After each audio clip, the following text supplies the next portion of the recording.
Sejam todos bem-vindos a mais um episódio no nosso canal do Momento Católico.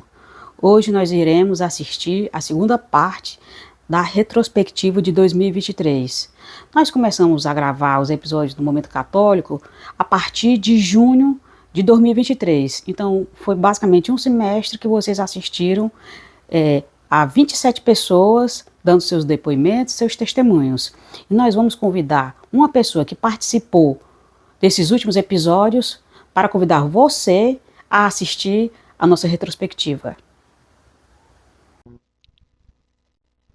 Boa noite, pessoal. Eu sou a Jéssica, da página Nossos Textos com Pedro Siqueira. E hoje eu vim aqui convidar todos vocês para assistirmos juntos a segunda e última parte da retrospectiva das entrevistas 2023 do canal Momento Católico. E não esqueça de já deixar aí o seu like, se inscrever se você não for inscrito aqui no canal e ativar todas as notificações para não perder nenhum vídeo de 2024 do Momento Católico. Vamos lá?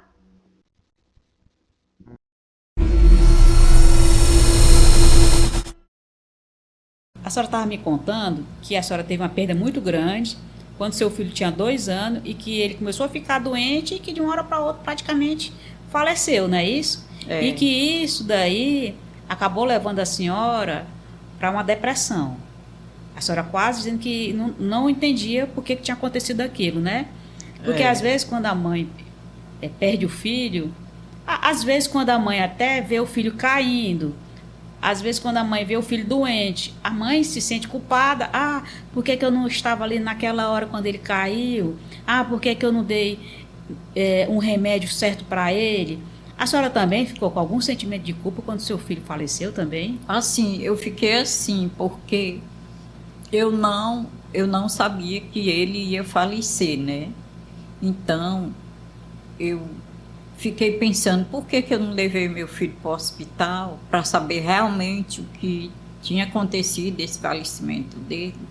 Aí eu fiquei matinando, fiquei na minha cabeça, eu fiquei muito preocupada assim, né? Mas a senhora já costumava levar seus filhos normalmente pro pediatra, como uma mãe, como uma mãe leva. Todos os meses, assim, eu levava para dentista, para consulta, né? Consulta mensal. Foi uma surpresa muito chata. Foi uma surpresa que eu não imaginava, não, sinceramente. Mas hoje em dia a senhora não tem mais esse problema de achar que teve alguma culpa, a senhora não tem mais isso, né? Eu entrei muito em oração, né? Assim, porque eu me confessava, eu dizia, né? Que até o padre, Deus está passando Sabrão, a padre Frota, me confessei com ele, confessei com outro padre que veio celebrar lá. E disse que eu não me sentisse culpada, não me sentisse, porque tinha que acontecer. Foi algo que ninguém assim detectou antes, né? Mas eu não queria assim dizer que tinha acontecido porque tinha que acontecer. Eu achava que era eu que tinha feito alguma coisa. E a igreja também ajudou nessa parte também, né? As suas amigas da igreja ajudaram a senhora a voltar para a vida novamente, né?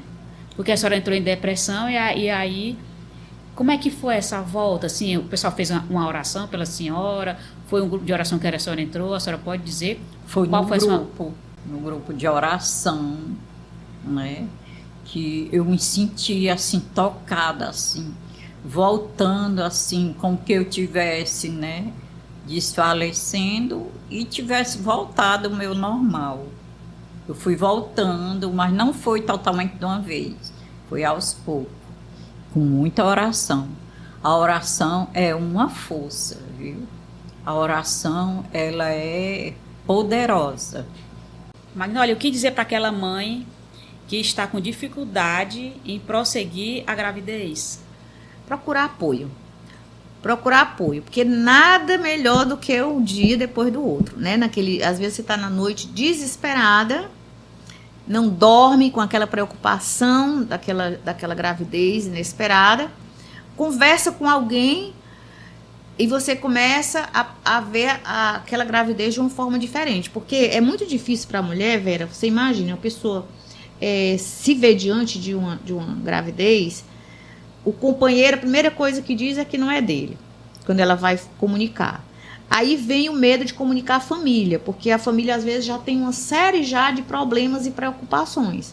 Às vezes ela mesma já tem vários filhos.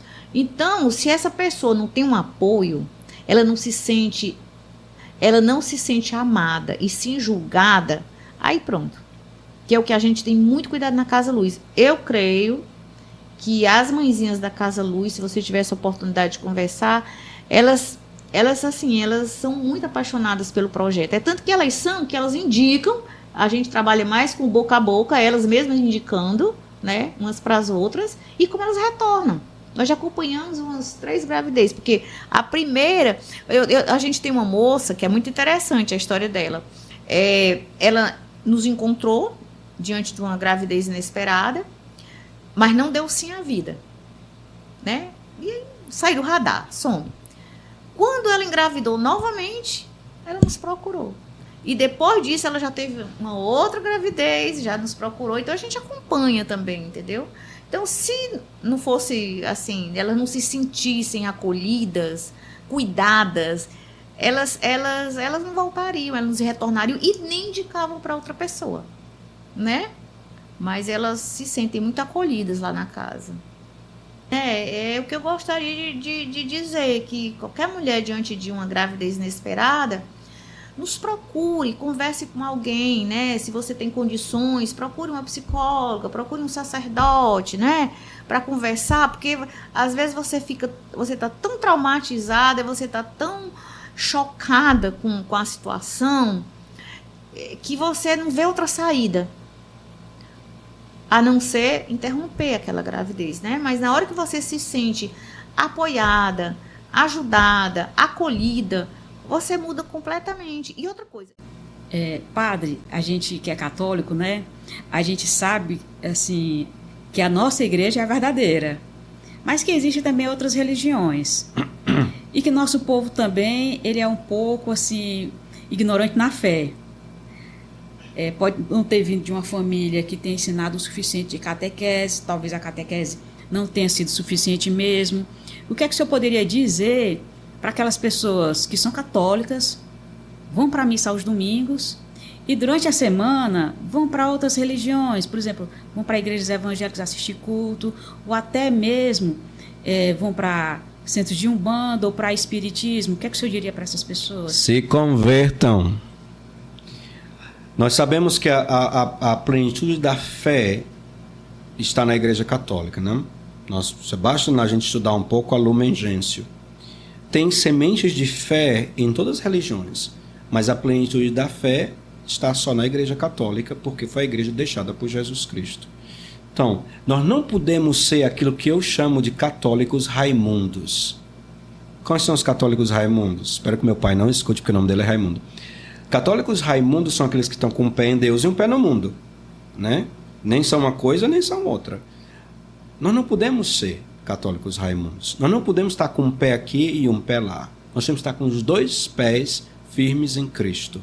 E se nós sabemos que a plenitude da fé foi dada como presente à Igreja Católica, está em outras igrejas saltando como macacos, porque às vezes nós parecemos também católicos macacos, né? Estamos saltando de galho em galho.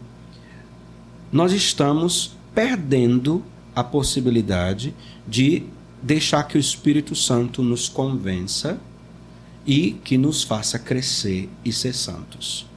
Uma pessoa que está sempre pulando de galho, procurando, nunca vai achar, porque um dia a gente precisa decidir. É certo que nós precisamos respeitar todas as religiões, nós precisamos respeitar a profissão da fé de outras confissões, mas nós não podemos deixar de ser profetas e de anunciar que a plenitude da fé foi dada à igreja deixada por Jesus Cristo. E se nós estudamos bem a fé católica, nós vamos descobrir que a igreja deixada por Jesus Cristo, vou usar a expressão da Lumen Gentium, da exortação apostólica sobre a igreja. Os padres do Concílio Vaticano II dizem isso. a igreja deixada por Jesus Cristo reside na Igreja Católica. Então, a única opção é ser católico.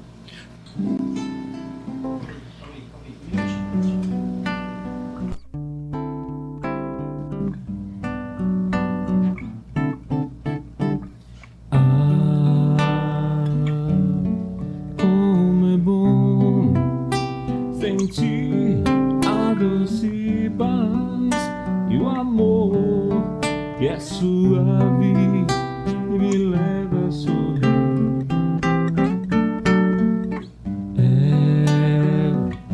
Você chegou qual ladrão e fintou e roubou para si o meu coração.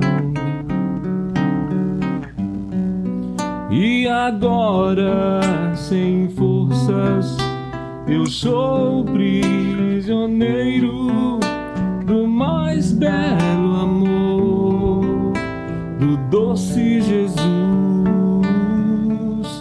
do meu bem da cruz.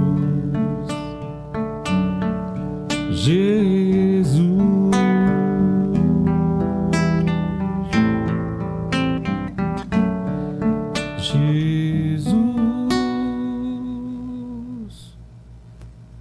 Felipe, e você também atua nas redes sociais, fazendo orações e fazendo também alguns ensinamentos, não é isso? Isso, exatamente. Atualmente eu tenho essa missão que ela é toda online, né? Nesse grupo Regard l'Étoile, essa missão. Felipe, e qual é o Instagram? Regard l'Étoile.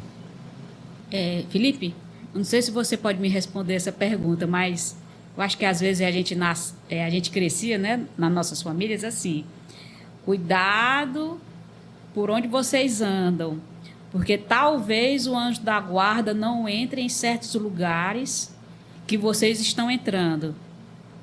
Digamos, uma festa, né, tipo de Halloween, digamos.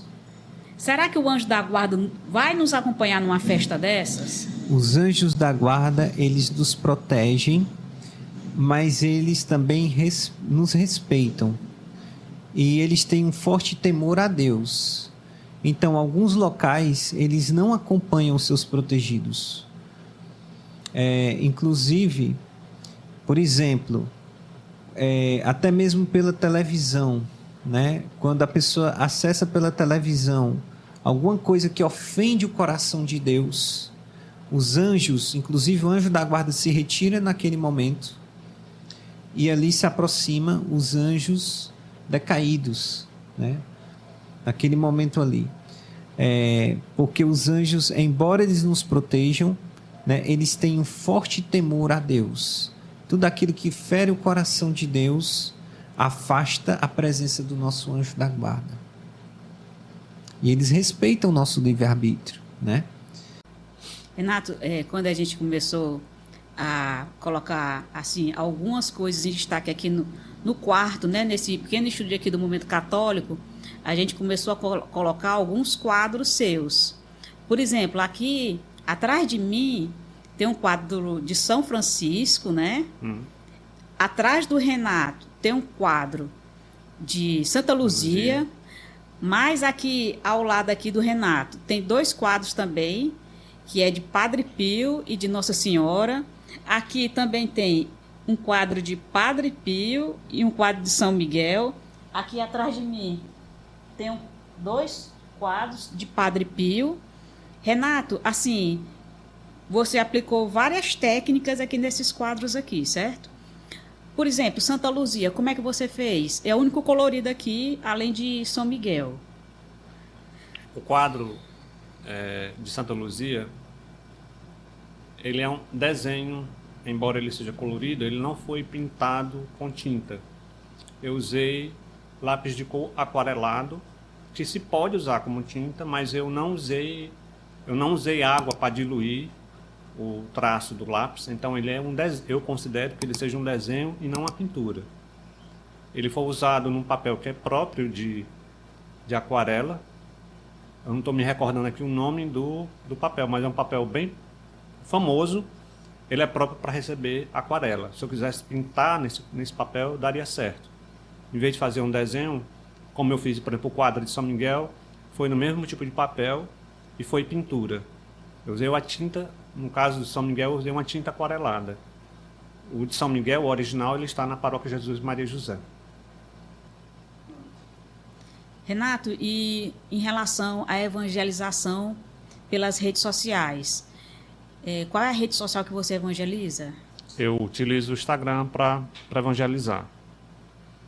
Então, os dias de oração é na segunda-feira, terço de Santa Gertrudes, e na quinta-feira, o terço mariano. Comprei ele, poderia ter comprado acústico, mas eu preferi comprar ele elétrico, porque ele já vem com afinador. E se eu quisesse usar numa mesa de som, ele já está todo apropriado para isso.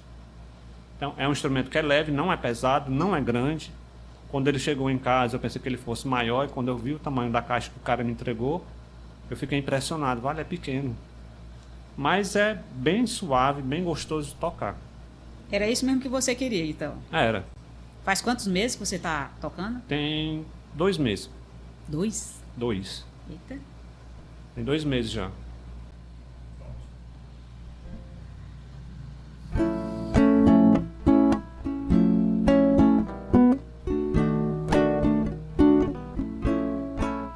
Quero ser como tu, Maria. Louvar a Jesus com a minha vida. Dar um sim, sem reservas e sem medo, e confiar na vontade de Deus. Mãe Maria, quero ser como tu, dedicar minha vida a Jesus como tu, e amar e abraçar a cruz como tu, caminhar em santidade de tua mão e viver protegido no teu amparo, ter o teu olhar cheio de paz e fazer tudo com amor e humildade.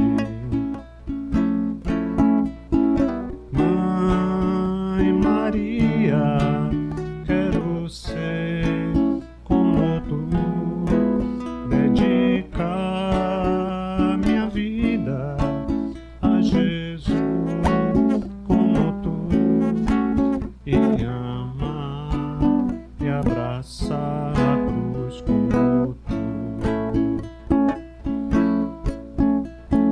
Mãe Maria, quero ser como tu, dedicar minha vida a Jesus como tu, e amar e abraçar a cruz como tu.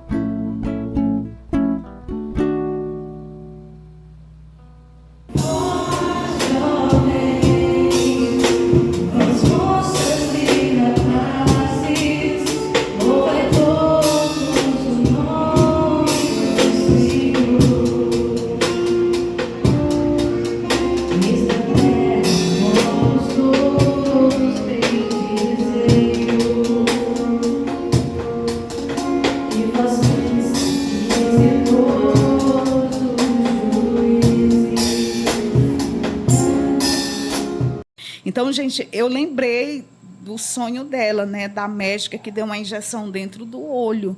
Aí fomos para casa. Nesse meio tempo, ela disse assim: mamãe, eu falei para você, mamãe, você que não acredita em mim, Porque o Jesus, mamãe, ele disse bem aqui no meu ouvidinho: Ruth, eu vou te curar.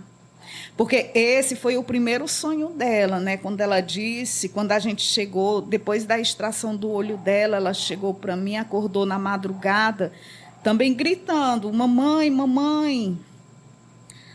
Aí eu disse: Ruth, o que foi? Ela disse assim: mamãe, você vai brigar comigo? Vai. Eu disse: por quê? Porque eu saí da nossa casa. Eu disse: eu não acredito. Você foi para onde? Eu sabia que era sonho, né? Você foi para onde uma hora dessa? Mamãe, você não viu quem foi que veio aqui, não? Eu disse: não. Mamãe, eu estava dormindo. Aí chegou um homem aqui. Eu disse: quem era esse homem? Mamãe, era o Jesus. Você não sabe quem é ele, não? Eu disse: não. Quem é esse Jesus? Ela disse assim: mamãe, é Jesus, mamãe. Mamãe, ele era tão lindo, ele brilhava. Mamãe, ele era diferente de nós. Eu estava dormindo, ele chegou e disse: Ruth. Aí, quando eu olhei, mamãe, via só aquele brilho nele. Era muito lindo, mamãe. Ele me colocou no braço e a gente subiu. Eu disse: subiu para onde? Para cima da telha? Ela disse: não, mamãe, a gente subiu. Aí eu estava lá na casa dele. Eu disse: fazendo o que lá, Ruth? Ela disse: mamãe, a gente foi. Ele me levou para a casa dele. Quando eu cheguei lá, o Jesus me botou no chão, ficou do meu tamanho e disse assim: Ruth, eu não vou ficar com você, eu vou te curar. E nesse momento, Jesus ficou numa cadeira, mamãe. Aí veio uma menininha e um menininho, começou a brincar comigo. Mamãe, só que eles iam lá em cima e voltava. E eu achei aquilo muito interessante, porque eu olhava para a menina, né? 3 anos, como é que ela diz? Conta uma história dessa. Eu nunca falei de anjos para ela, né? Porque com certeza eram os anjos. Ela dizia: mamãe, eles voavam, mas eu não conseguia. Eu só pulava, mas eu não conseguia. Aí eu comecei a chorar, sabe? E perguntei a Deus o que é que ele queria de mim, porque eu estava me sentindo torturada.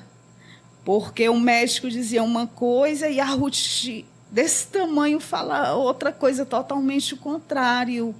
Aí eu comecei a chorar e comecei a pedir a graça a Deus, de eu ter fé, de eu acreditar, sabe? E naquele momento eu tomei uma decisão de ficar do lado da Ruth. E aí a gente entrou, né, para a sala de cirurgia. E eu fiquei chorando no quarto, esperando por ela.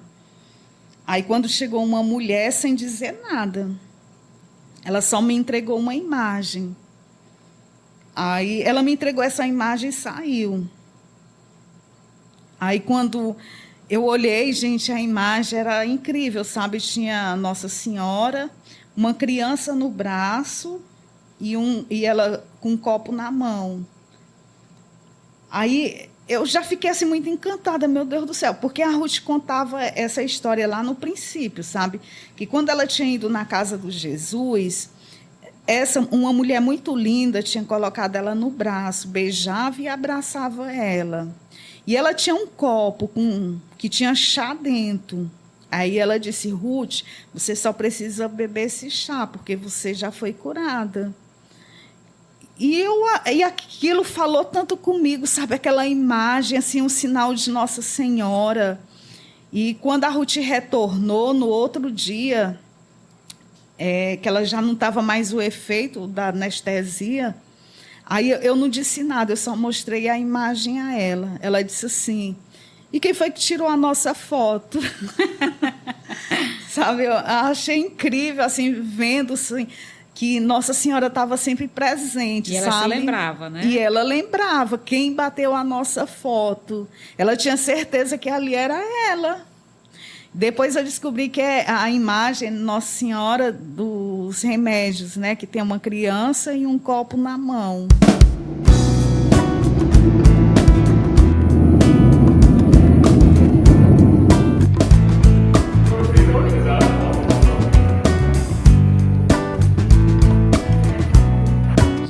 como é que você consegue preparar o estudo desse seu tríduo, já que às vezes eu percebo que você consegue se manter na live durante 1 hora? Porque você tem que passar 1 hora falando do santo durante 3 dias. E aí eu faço assim. Eu não conto muito tempo. Até falo assim, gente, tô estourado, né? Às vezes eu falo passa de 1 hora ali, que eu vejo o reloginho, né? Gente, tô estourado. Eu tento me manter na 1 hora, mas às vezes eu vou falando, me empolgando. E eu sempre faço assim. Eu sempre pego a semana, ou então às vezes o mês. Ultimamente eu tenho pegado o mês. Por quê? Porque eu tenho lido mais. Né? No começo eu lia mais coisas de internet, né? Entrava assim nos sites oficiais. Tenho muito esse cuidado de pegar os sites oficiais, né? Não pegar qualquer site. Sempre gosto, vou falar de Nossa Senhora de Lourdes. Eu entro no site do Santuário de Lourdes, que tá me contando a história de Nossa Senhora de Lourdes. Não pego qualquer coisa, porque eu tenho muito cuidado com essa questão das fontes, né? Para ter o cuidado mesmo de não falar besteira, né? E aí, eu sempre me preparo na semana, ou às vezes no mês, porque eu tenho lido muito mais, né? Tenho pegado livros, biografias, e aí eu vou fazendo os meus resumos. Eu gosto sempre de preparar assim. Eu preparo os 3 dias, né? Mas eu vou, às vezes no dia, eu preparo no dia. Né? Às vezes eu preparo ali no dia e falo à noite. Tiro pelo menos umas 3 horas do meu dia só para estudar aquilo e falar na hora da live. Como é que eu faço? Eu sempre gosto de fazer assim. O primeiro dia, são 3, né? Primeiro dia, eu gosto de falar do começo da vida daquele santo, ou por exemplo, se é Nossa Senhora. Gosto de falar como foi Nossa Senhora Aparecida, que foi o último que a gente fez. Como que Nossa Senhora Aparecida apareceu. Né? Eu sempre gosto de falar do surgimento, seja da pessoa ou da aparição. Os pastorinhos de Fátima, por exemplo. Qual foi qual foi o que levou eles a ver Nossa Senhora? Então, todo o anterior ali, né? O que acontece antes. Então, todo o princípio. Eu gosto de sempre separar assim. No segundo dia, às vezes a gente faz o simbolismo. Por exemplo, a gente pega a imagem, né, e diz por que aquela imagem daquele santo é assim? Por que São Padre Pio ele se veste de marrom, igual São Francisco se veste de marrom? São Bento, por que São Bento ele está ali vestido de preto? Nossa Senhora Aparecida, por que ela é Nossa Senhora da Conceição Aparecida? Então a gente vai destrinchando a imagem. E no último dia eu faço um encerramento, né, por exemplo, se é um santo, faço a vida final daquele santo, o que levou, e juntando os milagres da canonização, por que ele virou santo para a igreja, o que levou a igreja a tornar aquela pessoa santa, ou, por exemplo, se é Nossa Senhora, os milagres, né, quais foram os milagres que surgiram a partir daquela aparição, daquela história, enfim. Então eu sempre me programo dessa forma para fazer isso. E quem quer ser ministro de Eucaristia? O que é a pessoa que sabe assim o que é Eucaristia? Ela tem que ser uma pessoa que ela vai para a missa sempre? Como é, Antônia? Tem que ser uma pessoa que, primeiro, que tenha o conhecimento realmente, né? Que se eu sinto o chamado para mim ser ministra da Eucaristia, eu tenho que pensar bem, né? E em seguida primeiro você tem que ir conversar com o padre, conversa com o padre da sua paróquia, explica que você sentiu o chamado, e o padre com certeza ele vai lhe fazer algumas perguntas, vai dar alguma orientação e lhe encaminha para fazer o curso de ministro da Eucaristia, que tem toda uma preparação para até você chegar, que eles chamam de investidura, né? Até você chegar à investidura para você se tornar ministro, tem toda uma preparação. E qual é a importância dos ministros extraordinários da Sagrada Comunhão para a igreja? Assim, é uma importância muito, assim, é importante realmente, como você disse, qual a importância? É muito importante, porque o ministro, ele está ali para ele ajudar o sacerdote, né, durante as celebrações. Fora dali, o ministro tem toda uma... depois que ele é investido, ele tem toda a autorização de pegar Jesus no sacrário, de levar Jesus até os enfermos em suas casas. O papel do ministro ali não é só servir no altar. Também, mas o papel principal é levar Jesus Eucarístico para aqueles enfermos que não podem ir até a igreja, que não pode participar da missa. E é esse o papel do ministro, ele tem que fazer tudo isso aí fora, e outras coisas também, como tipo, tem digamos, um velório, que o padre não pode fazer a encomendação de corpo, o ministro também ele é autorizado e é preparado para fazer também a recomendação de corpo, que chama de exéquias, né? Eles chamam de as exéquias, que vai, o ministro vai lá, o sacerdote não pode, o ministro vai lá e faz toda a recomendação de corpo para aquela família, né? No caso, aquele que faleceu. Nazaré, e como é que é feita essa preparação para a criança se confessar? Bom, na catequese, a gente, após os ensaios, a gente tem um retiro, né? E nesse retiro, antes, a gente faz uma formação sobre o exame de consciência, como se confessar bem, né? Fazer um exame de consciência, nós podemos pegar os 10 mandamentos e a criança lê e ver o que foi que ela fez de errado, que desagradou a Deus, que não é da vontade de Deus. Tem uma que disse assim para mim, o ano passado: tia, eu vou pegar um caderno de 10 matérias para me anotar meus pecados. Aí eu disse: mas por que 10 matérias? Aí porque são muitos pecados. Eu digo: mas criança não tem tanto pecado assim, porque quando a gente peca, a gente se afasta de Deus, né? Aí ele pegou, aí disse: mas eu tô com medo de dizer pro padre. Eu digo: não, mas vamos lá, a gente faz o exame de consciência, você faz a sua parte, chega lá, você fala com o padre, a gente explica passo a passo. Primeiro você vai chegar perante o padre, vai pedir a bênção ao padre, ficar de joelho, e aí ele vai lhe ajudar, né? Não precisa ter medo. Aí leve lá no papelzinho suas ofensas que você fez. Se você não amou a Deus sobre todas as coisas, né? Xingou o colega na escola, desobedeceu o pai e a mãe, desrespeitou os idosos, essas coisas que a gente ensina, né? E aí você vai contar os seus pecados, o padre vai pedir para rezar o ato de contrição, né? Aí nem minha mãe sabe o ato de contrição. A gente explica, ensina o ato de contrição, eles rezam, aí a gente diz: o padre vai mandar você rezar, pedir para rezar, reza até com você, se for o caso. E aí ele vai absolver os seus pecados, você não pode esquecer nada. Você vai se arrepender daqueles pecados e aí vai fazer sua penitência, né? Porque ali é um sacramento também que você está realizando. Porque na catequese, né, quando eles vão fazer a confissão, ali eles já tem passado todo passo a passo como, né, se preparar.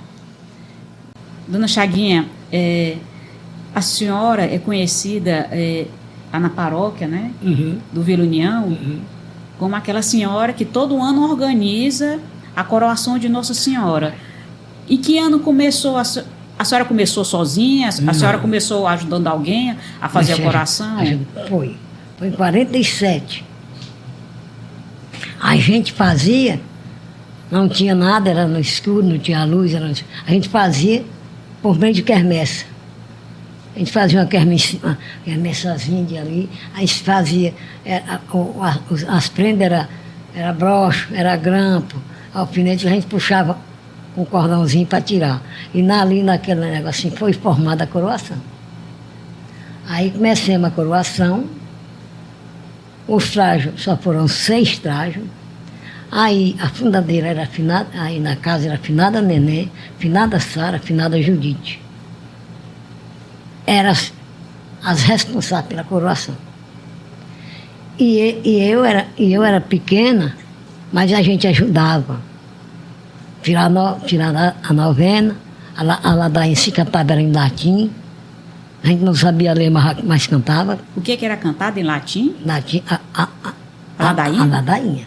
Aí vem a parte do formoso botão de rosa, que é 2 jovens, bota-se e coloca Nossa Senhora no meio do altar, e vem 2 jovens, cada qual com botão de rosa, para apertar a Nossa Senhora.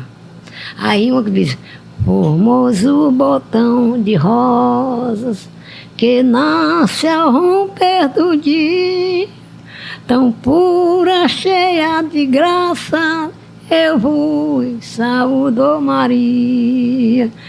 Tão pura, cheia de graças, eu vos saúdo, Maria. Ave Maria bendita, bendita sempre sejais, no céu por todos os anjos, na terra pelos mortais, no céu por todos os anjos, na terra pelos mortais. Falavam de um novo reino, de flores e de pardais, de gente Ave Maria, que eu tive sede de paz. De gente Ave Maria, que eu tive sede de paz. Lançou-me um olhar profundo, gelando meu coração. Depois me falou do mundo e me deu sua vocação. Depois me falou do mundo e me deu sua vocação. Deu. Aí eu acredito que tenha sido São Gabriel que apareceu no meu sonho. Porque eu pedi para ele me dizer o que era e ele simplesmente chegou dizendo assim: agora eu vou lhe mostrar o que você quer saber. Aí eu fui para meu quarto. É como se ele tivesse me teletransportado para o meu quarto. Aí eu estava aqui na frente e ele estava aqui atrás de mim. E eu cheguei e disse assim, aí ele botou a mão e fez assim: veja, no meu quarto estava com as coisas, os móveis do meu quarto, mas não tinha nada, ninguém. Minhas paredes brancas, tudo direitinho. Aí eu olhava assim para ele e disse: eu não estou vendo nada. Aí eu disse: eu não estou vendo nada. Aí ele disse: olhe com atenção, que quando eu voltei, Verinha, era uma coisa tão feia, assim, como se fosse um lodo nas paredes. Aí começou a fazer um rangido, um barulho feio. Aí eu me assustei e fui para trás dele, né? Que um homem grande, ninguém me protegeu, eu fui para trás dele, com medo. Aí foi quando ele botou assim a mão nas minhas costas, me afastou para frente e disse: nada pode lhe atingir, porque ela... Aí mostrou Santa Miriam, até então não sabia o nome dela. Ela...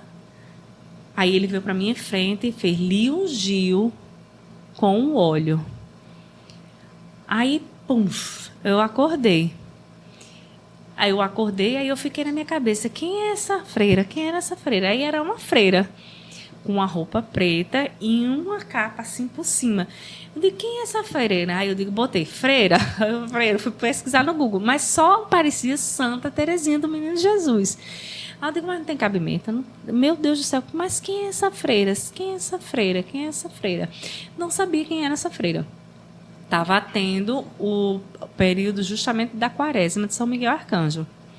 E quando foi dia 25, há 3 anos atrás, dia 25 de setembro, Tiago, porque na quaresma todo dia eles fazem um santo de devoção daquele dia, né? Dia votivo daquele santo. Aí quando foi dia 25 de setembro, apareceu a foto de Santa Miriam Maria Jesus Crucificada, a Jéssica falando. Na mesma hora que apareceu a foto dela, eu botei no chat, que era ao vivo, está até lá registrado do dia de hoje, porque elas gravam, as meninas do NTPS, a santa do meu sonho. Porque eu saí contando com todo mundo para ver se alguém me ajudava a descobrir quem era a santa. Aí o povo dizia é santa, o povo dizia santa, mas ninguém disse Santa Miriam. E eu achei fantástico aquilo. Eu digo: a santa do meu sonho. Pronto, aí eu peguei o nome e fui falar, conversando com o Padre Marcos. Aí Padre Marcos disse: é minha amiga ela. Ela é minha amiga. A Aline Santa Miriam é minha amiga. Eu falo muito nela. Eu digo: nunca prestei atenção, Padre Marcos.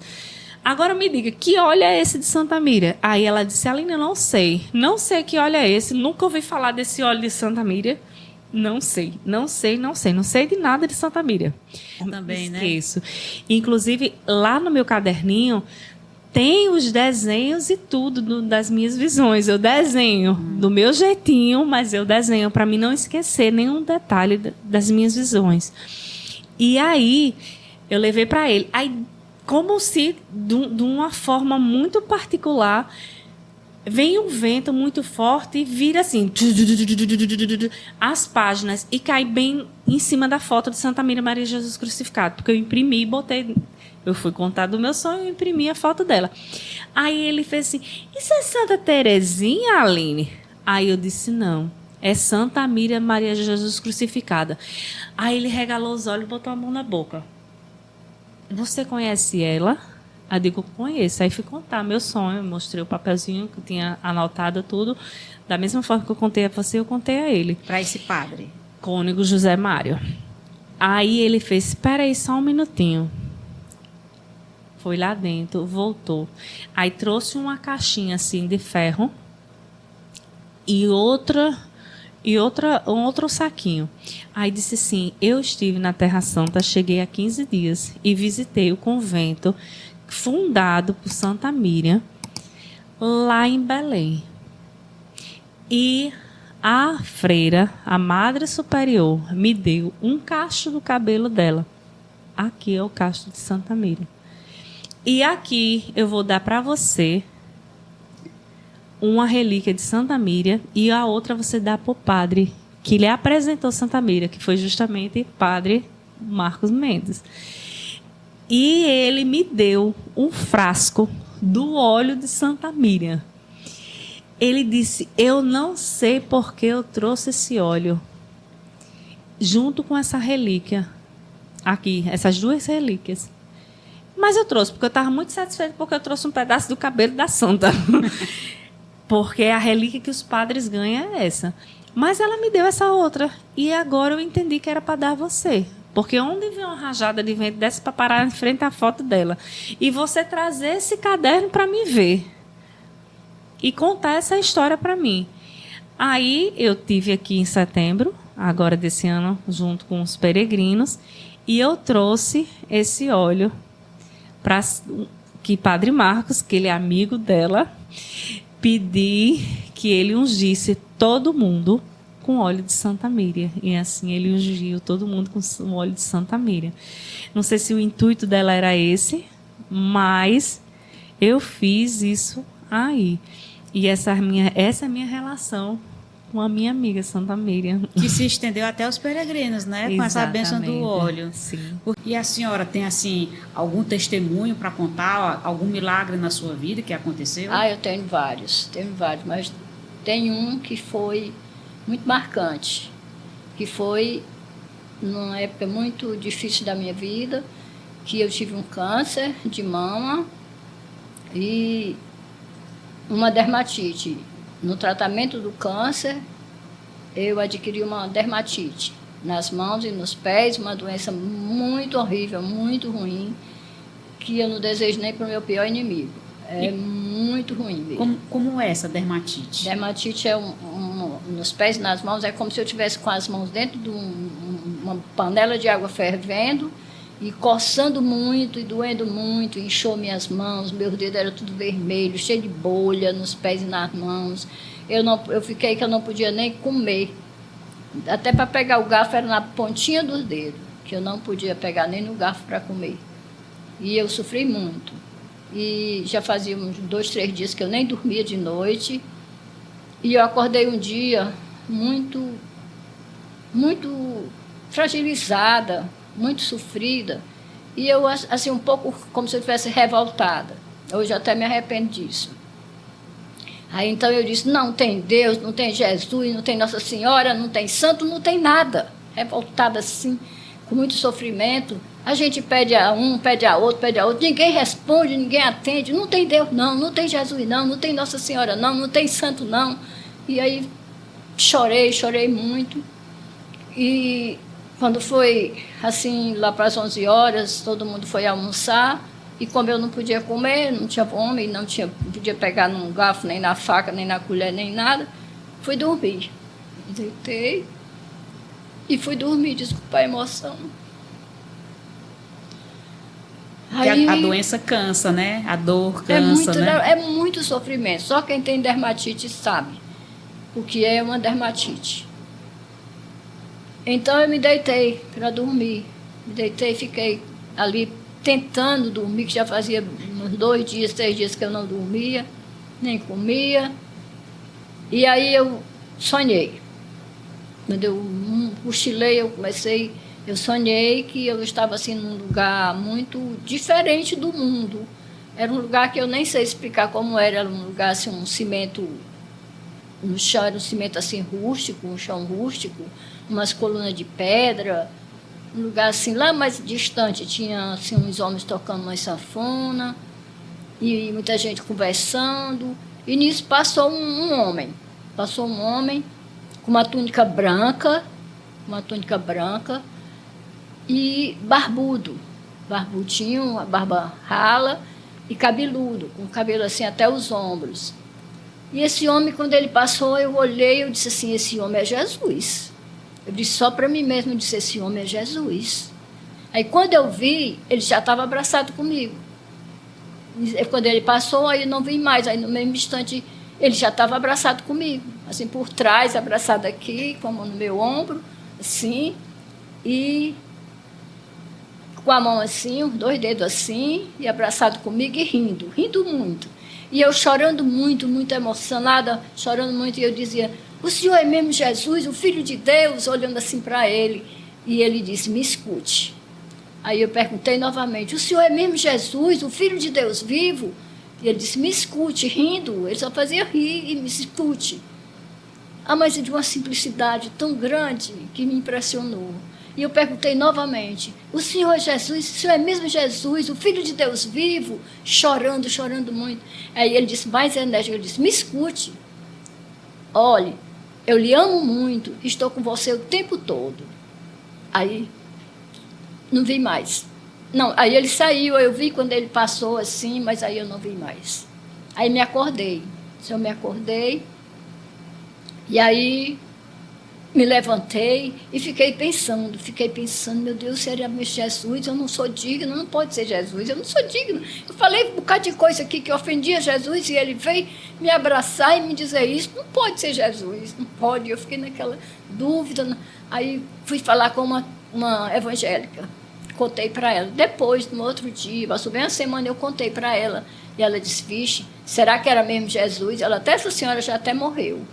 Ela disse, será que era mesmo Jesus? Será que não era o demônio, não? Que o demônio engana a gente, desse jeito. Aí pronto, a minha dúvida ainda ficou, aí fiquei perturbada, aí fui falar com o padre da minha paróquia, o padre visitante da minha paróquia, o padre Magalhães. E aí fiquei sempre assim, meu Deus, me perdoe, será que era o Senhor mesmo, Senhor? E aí eu fui melhorando da minha doença, aí pronto, eu fiquei boa. Em pouco tempo, eu fiquei boa, até os remédios, as pomadas que eu passava, foi doar para uma pessoa, que eu não precisei mais, eu não podia comer carne, eu não podia tomar leite, eu não podia comer queijo, eu não podia comer nada, tudo me fazia mal. Aumentava as bolhas, ficava mais vermelha as minhas mãos, meus pés, e depois eu fui ficando boa, e hoje em dia eu posso comer tudo, eu pego até em que boa, não tem mais problema nenhum, com dermatite. Até depois eu fui no médico, mostrei para ele o laudo que constou que era dermatite, e ele disse, mas minha senhora, a dermatite não tem cura. Eu digo, mas eu estou curada. Aí contei para ele meu sonho e ele ficou muito impressionado. Isso aqui chama-se sanguíneo. Esse sanguíneo que o padre usa quando ele termina aqui de distribuir a Eucaristia, ele faz a purificação da âmbula. A purificação é feita com esse sanguíneo. Então, esse sanguíneo tem que estar na mesa da credência. Aqui é o corporal. Vou até abrir para vocês verem que ele é um pouco maior. Esse corporal, ele é colocado lá em cima do altar, assim, abertinho. E as âmbulas que vão ser consagradas, ou as que vêm lá da capela, é todas colocadas em cima do corporal. Então, fica aqui em cima do corporal as âmbulas que vão ser consagradas, ou já consagradas, né? Depende. E aqui chama-se a pala. Essa pala é a proteção daqui, ó. Cálice. Isso aqui é o cálice, onde é colocado o vinho. E tem que estar sempre assim. Quando a gente leva, sempre quando eu arrumo, pronto, para vocês verem, ó, como eu falei ali na frente, né, a paciência do pároco colando pedrinha por pedrinha. Olha aqui, 2014, veja, ó, todo na pedrinha, ó, miudinha, maiorzinha, miudinha, mas ele colou todas, tá aí, 2014 foi o ano desse círio aqui, que foi assim, até hoje ele ainda destaca, as pessoas que entram aqui e vê, fica assim, Ave Maria, admirada mesmo, admirando esse círio. E aí, você gostou da nossa retrospectiva 2023? Nós dividimos em 2 partes para você melhor assistir. Próxima semana, esteja conosco em um novo episódio. Até lá, pessoal! Senhor, para mim, alegria e refúgio, alegria e refúgio. Sou Senhor para mim, alegria e refúgio, alegria e refúgio. Sou Senhor para mim, alegria e refúgio, alegria e refúgio. Sou Senhor para mim, alegria e refúgio, alegria e refúgio. Feliz o homem que foi perdoado e cuja falta já foi encoberta. Feliz o homem a quem o Senhor não olha mais como sendo culpado e em cuja alma não há falsidade. Sois Senhor para mim, alegria e refúgio, alegria e refúgio. Sois Senhor para mim, alegria e refúgio, alegria e refúgio. Eu confessei afinal o pecado e minha falta vos fiz conhecer. Disse eu irei confessar meu pecado e perdoar-te, Senhor, minha falta, e perdoar-te, Senhor, minha falta. Sois Senhor para mim, alegria e refúgio, alegria e refúgio. Sois Senhor para mim, alegria e refúgio, alegria e refúgio. Regozijai-vos, ó justos, em Deus, e no Senhor exultai de alegria. Corações retos, cantai jubilosos, corações retos,